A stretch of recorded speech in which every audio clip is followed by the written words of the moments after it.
One. Earlier this morning in Altoona, Pennsylvania, members of the Altoona Police Department arrested Luigi Mangione, a 26-year-old male, on firearms charges. At this time, he is believed to be our person of interest in the brazen targeted murder of Brian Thompson, CEO of UnitedHealthcare, last Wednesday in Midtown Manhattan.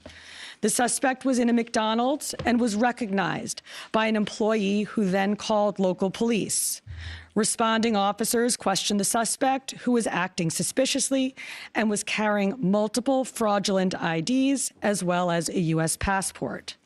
Upon further investigation, officers recovered a firearm on his person as well as a suppressor, both consistent with the weapon used in the murder. They also recovered clothing, including a mask consistent with those worn by our wanted individual. Also recovered was a fraudulent New Jersey ID, matching the ID our suspect used to check into his New York City hostel before the shooting incident. Additionally, officers recovered a handwritten document that speaks to both his motivation and mindset. NYPD detectives are en route to Pennsylvania as we seek to interview the subject further. This apprehension is thanks to the tireless work of the greatest detectives in the world, and of course, the strong relationships we have with our local law enforcement partners. On every level, local, state, and federal, we all serve the same public safety mission. And this case, which captured the attention of an entire nation, is another example of how connected we are and how important it is to work together, share information, and pursue every lead. For just over 5 days, our NYPD investigators combed through thousands of hours of video, followed up on hundreds of tips, and processed every bit of forensic evidence, DNA, fingerprints, IP addresses, and so much more to tighten the net. We deployed drones, canine units, and scuba divers. We leveraged the domain awareness system, Argus cameras, and conducted aviation canvasses. And our detectives also went door to door, interviewing potential witnesses and doing the good old-fashioned police work that our investigators are famous for. This combination of old-school detective work and new-age technology is what led to this result today. And we must also acknowledge the instrumental role the media and the public played in this case. The images that we shared with the public were spread far and wide, and the tips we received led to the recovery of crucial evidence. We should never underestimate the power of the public to be our eyes and our ears in these investigations. This is the third time in 3 weeks that a member of the public has seen something and said something and done something that led to a high-profile arrest. The triple stabbing homicide in Manhattan, the gunpoint robberies in Queens during which an NYPD officer was shot, and now this. Now, the case will continue through the criminal justice process, and while we are proud of today's accomplishment, we must, of course, remember that a family is in mourning. I want to again extend my sympathies to Brian's family, his co-workers, and all who knew him. Finally, I want to thank the women and men of the NYPD, especially our Detective Bureau personnel, with a strong assist from our intelligence analysts. We also thank the SAC of the FBI's Criminal Investigative Division, Leslie Rodriguez-Bekshies. And I want to commend the staff of the Manhattan DA's office, and especially DA Alvin Bragg. He has been working with us 24/7 on this case, and I am incredibly grateful for his partnership. I'll now pass it along to our great Chief of Detectives, Joe Kenny, who will provide additional information. Chief. Thank you, Commissioner. Good afternoon. As the Commissioner stated earlier, a male was taken into custody today in Altoona, Pennsylvania this morning. He has been identified as Luigi Nicholas Mangione. He's a male, 26 years old. He was born and raised in Maryland. We know he has ties to San Francisco, California, and his last known address was Honolulu, Hawaii. He has no prior arrest history in New York. Members of the NYPD Detective Bureau are currently traveling to Pennsylvania with members of the Manhattan District Attorney's Office to interview this subject. This case was brought to a successful conclusion based on the coordinated effort between numerous NYPD units, including the Intelligence and Counterterrorism Bureau, our federal partners at the FBI, the Manhattan District Attorney's Office, and of course, members of the Altoona Police Department in Pennsylvania. On Thursday, one day after this crime was committed, the NYPD released a photo of the shooter in this case. This picture was obtained by the NYPD during one of their extensive video canvasses. We took that photograph and we asked for the public's help in identifying this subject, and the public responded. Hundreds of tips began to pour into our hotline. Each tip was investigated thoroughly, and we began to release additional photographs as they came into our possession.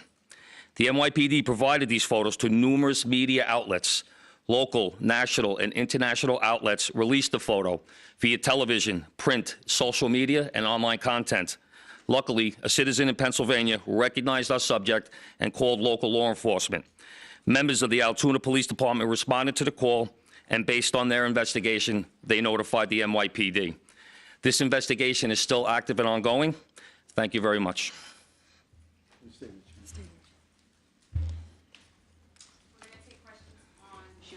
And then we'll...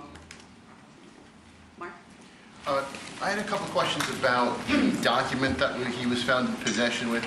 Can you go a little bit more in depth about those motivations that you mentioned? Was that CEO specifically named in that document? Was there anything more about him wanting to go after others? And also in that document, was there any indication that explains us how the level of detail that he went into killing him? Like, is there anything? Like I said, that document is currently in the possession of the Altoona Police Department as part of their investigation. But just from briefly speaking with them, we don't think that there's any specific threats to other people mentioned in that document. But it does seem that he has some ill will toward corporate America. Over here, sir. NJ? Chief, was the suspect wearing a mask at the time he was spotted in the McDonald's? And also, criminal cases often have a linchpin. Can you point to a single linchpin that helped crack this case? There's numerous linchpins in this case, in the fact that we've recovered an enormous amount of forensic evidence, an enormous amount of video, and once again, with your help and the public's help. So I really couldn't put it on one thing, but if I had to, it would be the release of that photograph from the media. Dean? You said he had a passport on him. Do you believe he was trying to flee the country? And also, are you still looking for any evidence in Central Park in regards to the bike? We had divers in the water yesterday. That came up negative results. The passport, we don't believe that he was planning on doing any traveling at this time. We don't think at this point in our investigation, we don't think he was trying to flee the country. The person at the McDonald's, were they buying food? What were they doing at that exact moment? He was an employee at the McDonald's. Right. But what was the suspect doing? He was sitting there eating. Will the suspect be brought back to New York and charged here, and when? We're going to have to work that out with the Manhattan District Attorney's Office in Altoona, Pennsylvania. He's going to be facing gun charges there, and at some point we'll work out through extradition to bring him back to New York to face charges here, working with the Manhattan District Attorney's Office. Anita? Hi, Anita from the New York Post. I was just hoping to get more details on the capture itself. Did he put up a fight? Did he say anything to cops? And we've also reported that he published online anti-healthcare industry rantings.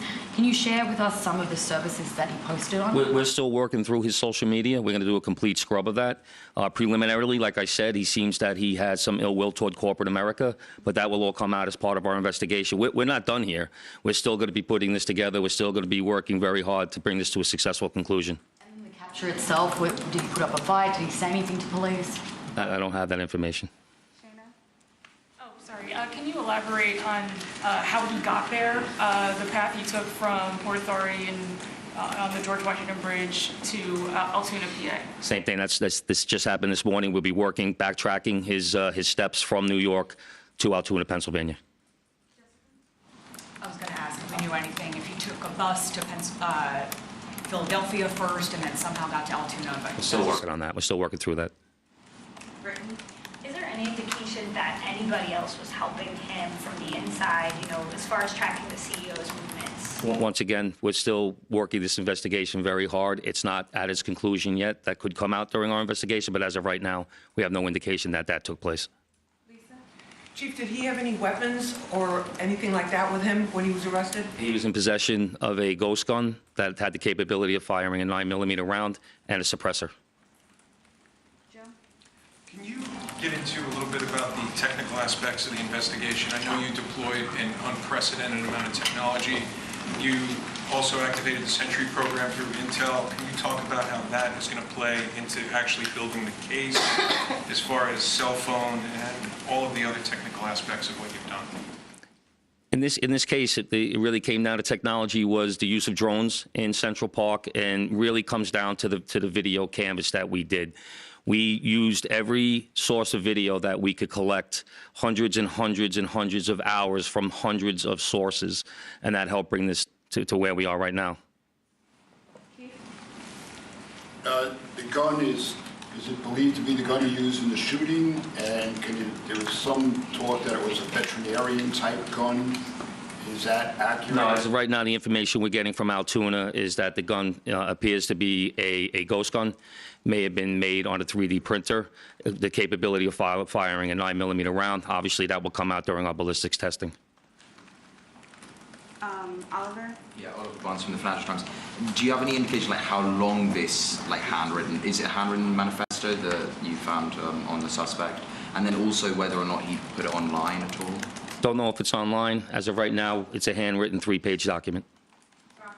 Chief, does he have ties to that area, and was he someone who you knew by name before his arrest? We believe he may have attended college in Pennsylvania, but like I said earlier, he has ties to Maryland and California and Hawaii.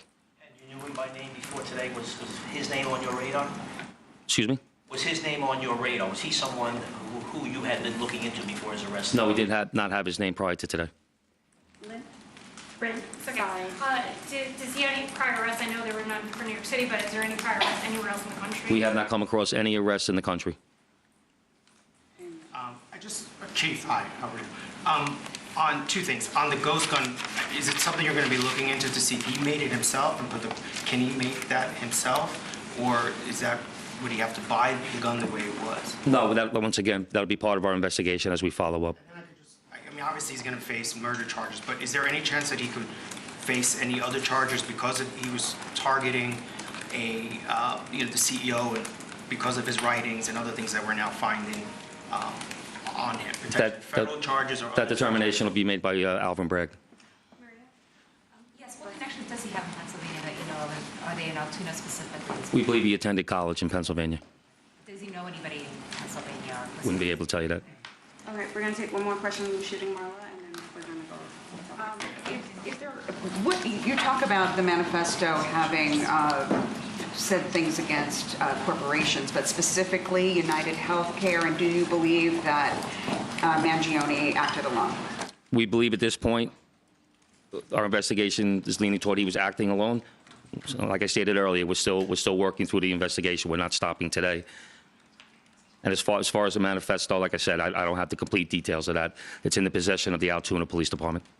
We're going to shift to off Yep. Good job, Chief. Commissioner, Chief Manager.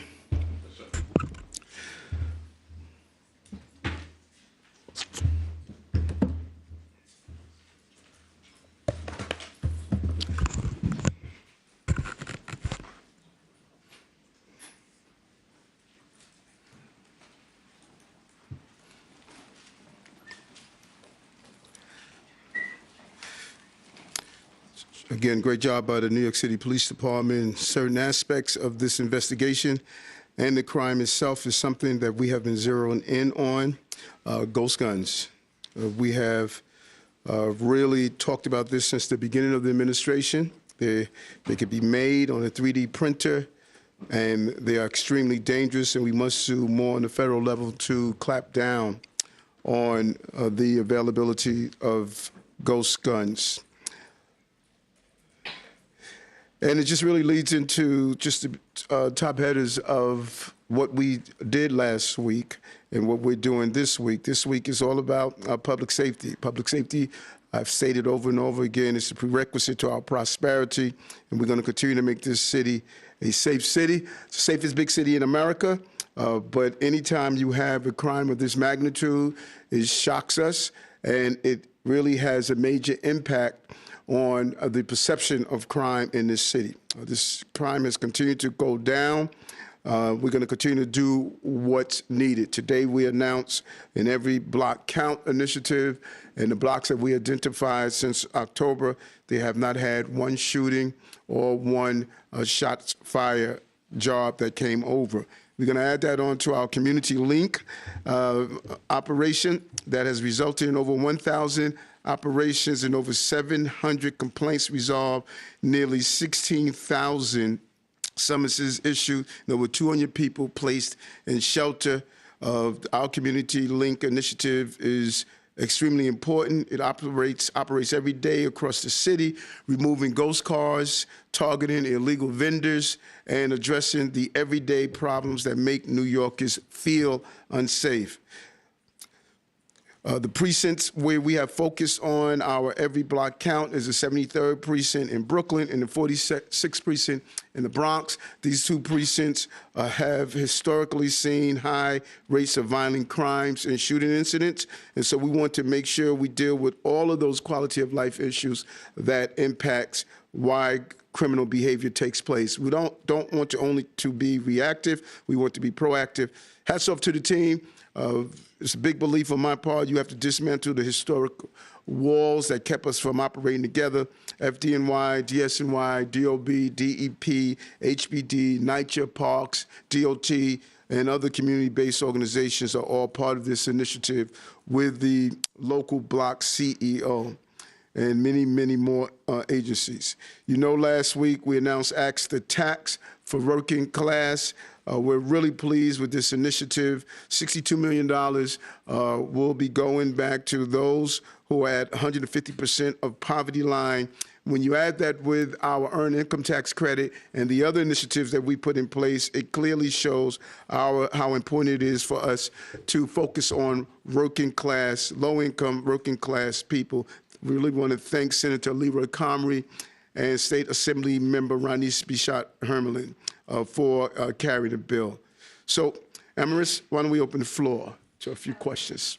Hi, Mr. Mayor. How are you? Good. Other Good. big news today, Daniel Penny was found not guilty of the killing of Jordan Neely. I wanted to get your thoughts on that. And then another question. Last week on our morning show, you left the door open seemingly to rejoining the Republican Party. I wanted to know why you didn't say you're a proud Democrat. Do you find issues with your own party? First, as I stated when this incident first happened with Jordan, that's my son's name. And so, these incidents that happen in the city is not only professional, but they're personal, and we take that with us. Jordan should not have had to die. I strongly believe, as I've been stating, probably from day one, we have a mental health system that is broken. When you have someone repeatedly going through that system, that's a signature of failure.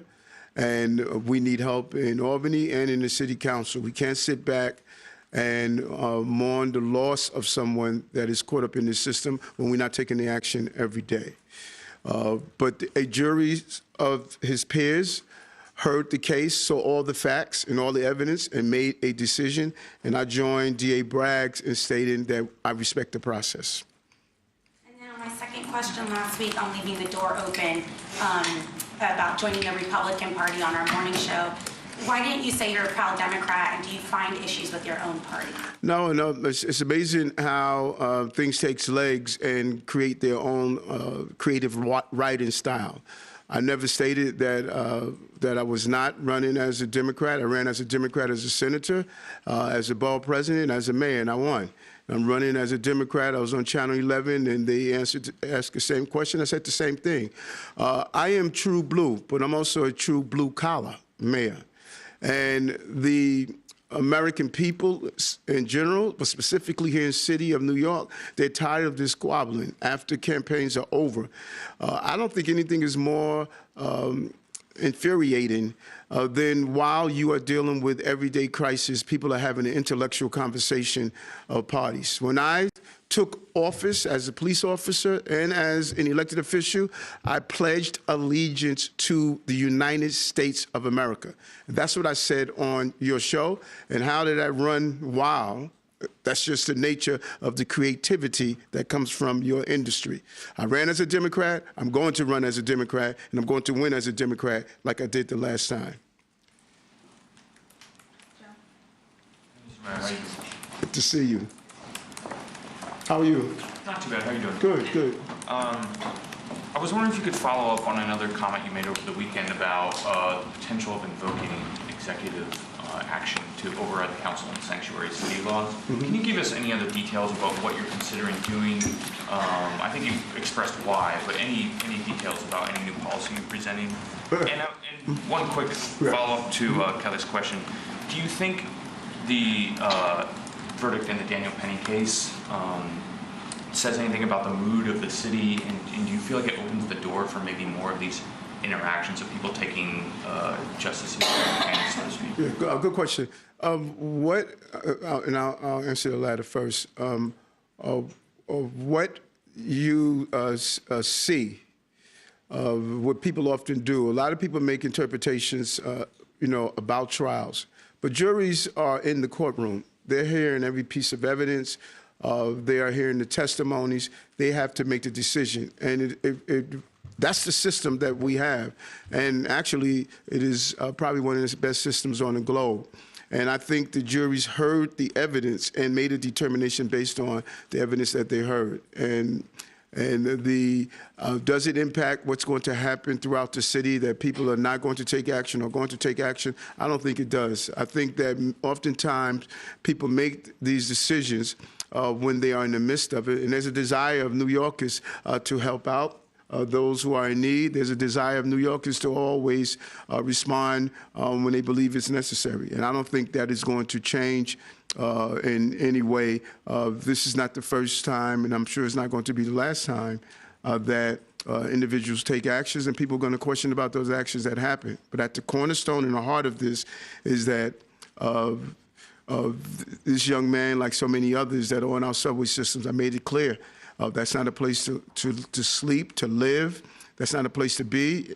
And when they need help, we need to give them the help that they have. What was your first question? Quickly, if you could give us any more details about what you're thinking sanctuary about city. the sanctuary city. I have not been unclear about this. I've been extremely clear. I've said it over and over again. I said it last year sometime. The part of the law that the city council they have refused to change, that we cannot communicate with ICE when people commit serious violent acts. I disagree with that. That was not the sanctuary city law that Mayor Koch put in place. It was not the sanctuary city law that Mayor Bloomberg did. The previous administration made a major change. And there was a report over the weekend where a councilperson stated that, why don't you just open up the federal ICE office on Rikers Island? We can't. It's right. So, one should know what the law is and what the law isn't. And if I had legal standings to overturn that law, then that's the conversation I want to have with the court counsel. When we feel the law is unjust, we go to our court counsel and say, do we have legal standards? We're not going to do frivolous lawsuits just to say we're doing a lawsuit. I was just curious, are you going to add crime? Because there is a list of crimes where someone committed them. You can release a detainer if ICE has a judicial warrant.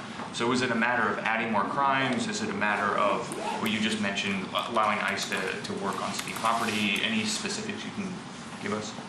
My directions to the Corp Council was to give me my options on what I could do as the mayor and what EO I can actually put in place. They are looking through the options. They're extremely clear on my feelings about people who harm innocent New Yorkers and people who harm migrants and asylum seekers.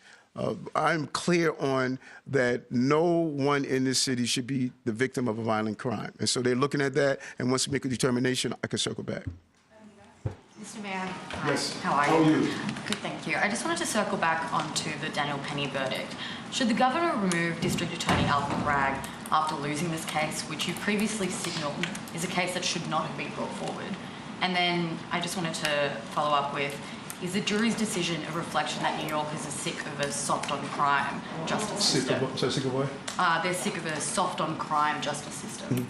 No, she should not remove D.A. Bragg's The people voted for the district attorney. We have a process, and I am totally against using mechanisms to overstep the boundaries of the electeds. And so, no. And we've had great partnership with the district attorney and some of the things that we have done in the city, and we look forward to continue to do that.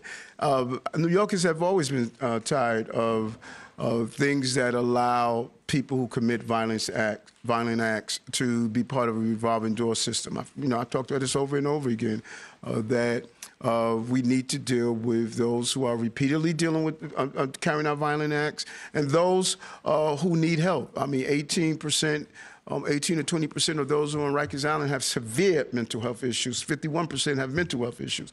That's why my call of using one of the 4 jails that we're opening to turn it into a state-of-the-art psychiatric facility. We could do a better job, and we could do better resources, and it can't be waiting until these incidents happen, then everybody stands up and says something's wrong. We need to stand up before something happens.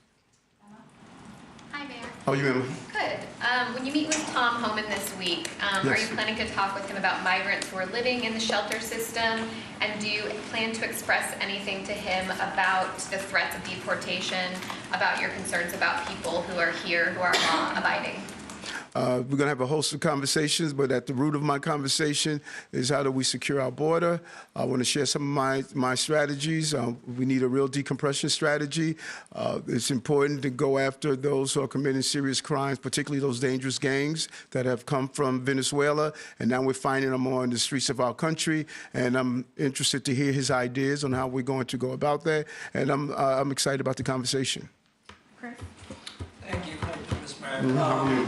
On the Janet Penny verdict, too, I understand you're saying you respect the process. I'm just wondering if you think this is the right verdict. You said last week that you wanted the jury to reach the right verdict. You also said last week that Mr. Penny did, quote, what we should have done as a city in his interaction with Jordan Neely. I'm just wondering if you can elaborate a little bit on what you meant by that on a totally different issue. There was a mayoral forum over the weekend, specifically about housing, where 3 candidates committed to, quote unquote, freezing the rent, more or less directing the rent guidelines board to not do an increase next year. Is that something you would support? And if not, why? And on these mayoral forums, you didn't show up to this one. Are you going to show up to any of these, or why do you keep skipping? Yeah, first, do I think it's the right verdict or the wrong verdict? The jury made their decision. I respect, like the DA, I respect the process. And that was the process. And what I was saying about we should have been standing up for those passengers. That's what we should have done for the city. And standing up for those passengers mean address the mental health crisis we have in the city, and not just wait until incidents like this happen. And determination of him that he stood up, rightfully or wrongfully, that came in front of the jury of his peers. What was your second question? The mayoral forum over the weekend. Yeah, we got many forums that are going to take place, and what I've learned when I was campaigning, a lot of people talk about the ideas of what they can do, what they want to do. One thing no one can say, I did it.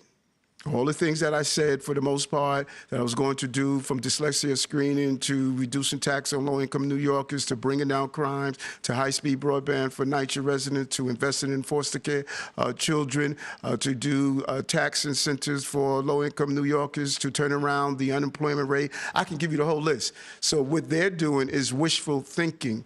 I put the team together to make it happen for housing conversion, and I'm happy to hear that they all have woke up and realized we have a housing crisis, and now they're coming up with visions. But it's starting from the fact we had the most comprehensive housing reform in the history of the city. That's what we got to remind everybody. And all those who are running that are elected already, the question should be, where have you been? So if you had all these visions before, don't wait until you decide to run for mayor. We're doing it. And so good luck to them. And I'm looking forward to some of the forums and some of the debates. I'm looking forward to them because I have something to run on, not just a dollar in a dream. But specifically freezing rent, is that something you would support for the RGP?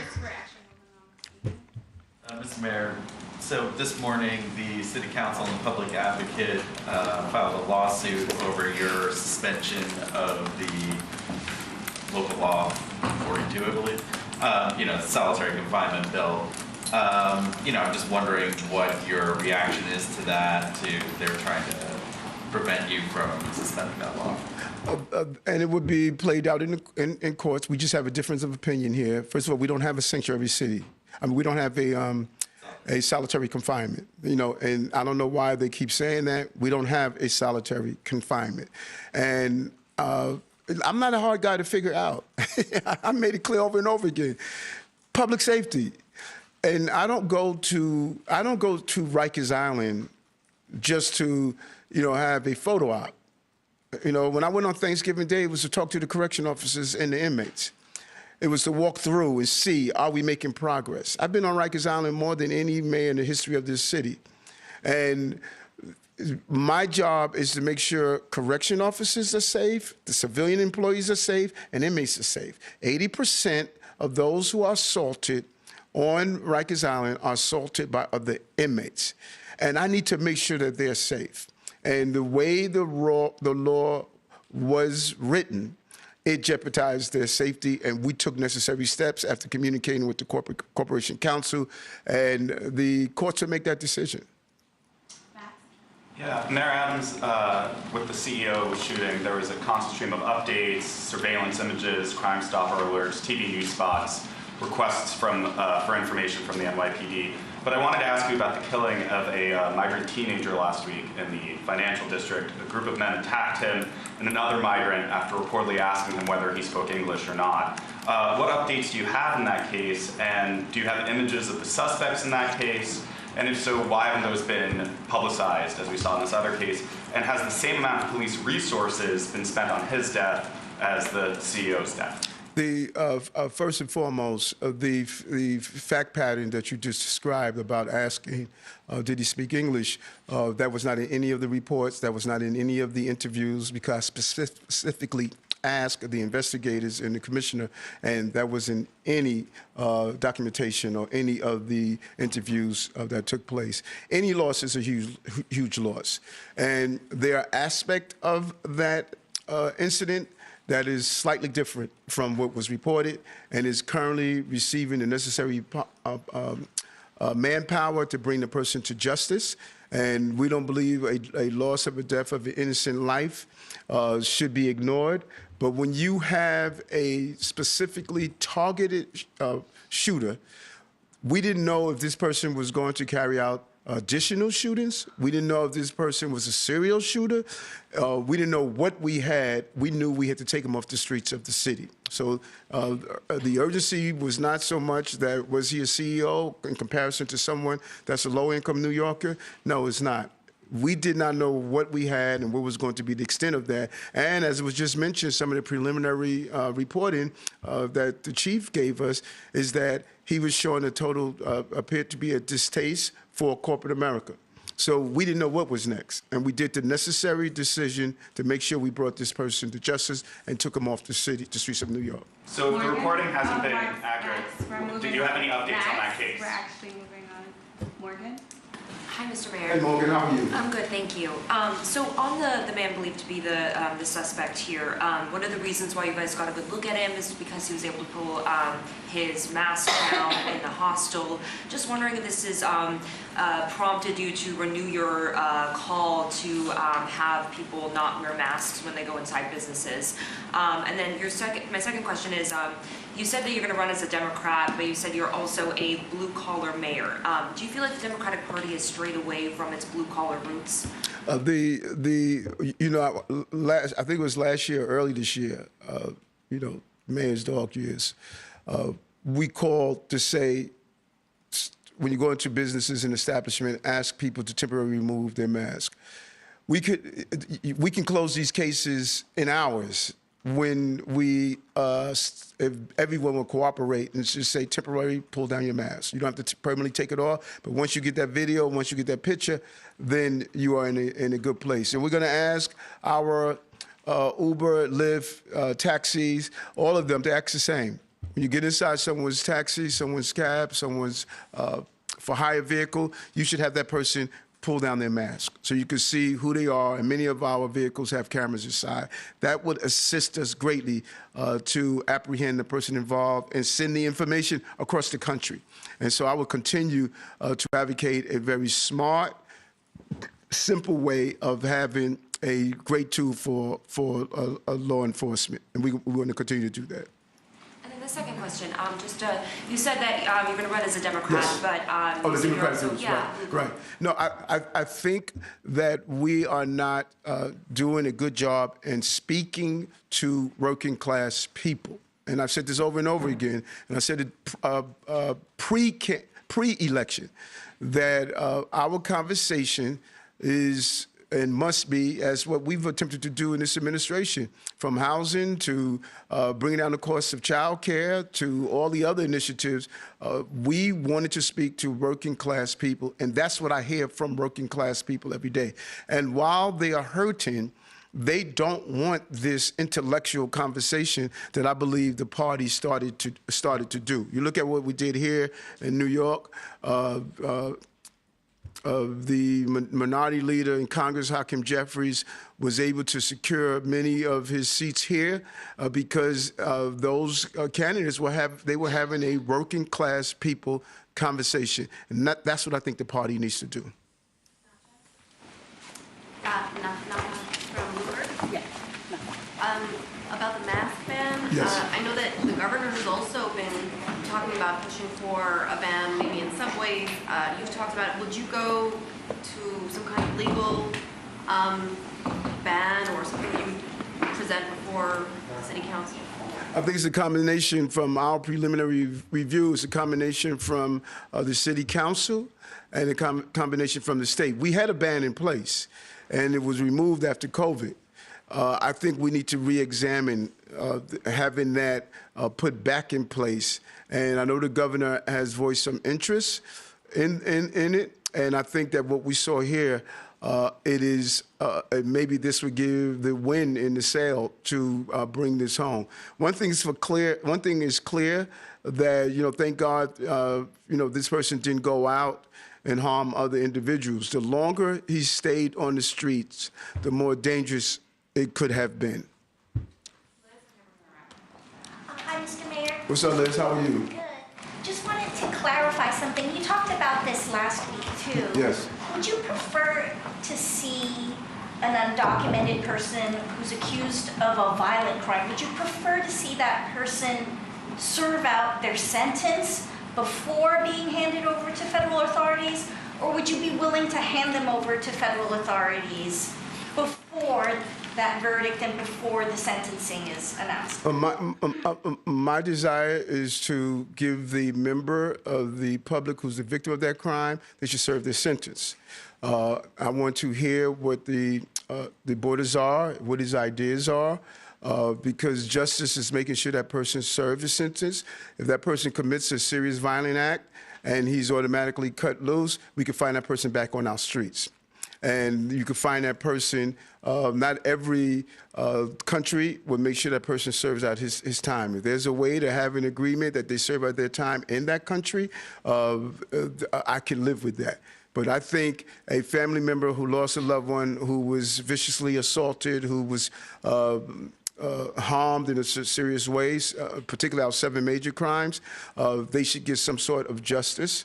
And many of our borders in other countries lax in ensuring that that person does not come back into our city. Nothing would be more horrific that a person commits a serious crime and that person is immediately released without serving that time, and that family is not receiving any justice, and they come back on our streets. That's why we have to secure our border.